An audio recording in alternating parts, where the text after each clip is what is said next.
Polavaram project ఎత్తు తగ్గిస్తున్నారంటూ YCP ప్రచారాన్ని కేంద్ర ప్రభుత్వం చెక్పెట్టింది. అలాంటి ఉద్దేశమే లేదని తేల్చి చెప్పింది. బుధవారం వైసీపీ రాజ్యసభ సభ్యుడు వైవి సుబ్బారెడ్డి అడిగిన ప్రశ్నకు కేంద్ర జలశక్తి శాఖ సహాయ మంత్రి రాజ్భూషణ్ చౌదరి ఈ మేరకు సమాధానం ఇచ్చారు. పోలవరం ప్రాజెక్టులో నీటి నిల్వలు తగ్గించబోమని గోదావరి జల వివాద ట్రైబ్యునల్ అవార్డు 1980 ప్రకారం జలాశయ పూర్తి స్థాయి నీటి మట్టాన్ని 45.72 మీటర్ల మేర నిలిపేలా నిర్మాణం చేపడతామని కేంద్ర మంత్రి స్పష్టం చేశారు.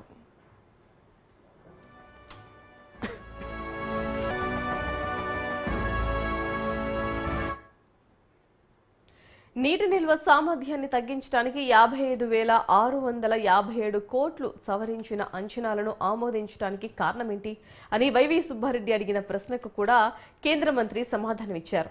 ఈ ప్రాజెక్టు కోసం ఆంధ్రప్రదేశ్ ప్రభుత్వం సమర్పించిన సవరించిన అంచనా వ్యయాన్ని 2019 ఫిబ్రవరిలో జలవనరుల శాఖ సహాయ కమిటీ ఆమోదించినట్లు చెప్పారు. అయితే ప్రాజెక్టు ప్రయోజనాలను త్వరగా పొందటానికి ఆంధ్రప్రదేశ్ ప్రభుత్వం 41.515 మీటర్ల నీటి నిల్వతో 2023 ఆగస్టులో సవరించిన అంచనాలను సమర్పించినట్లు వెల్లడించారు.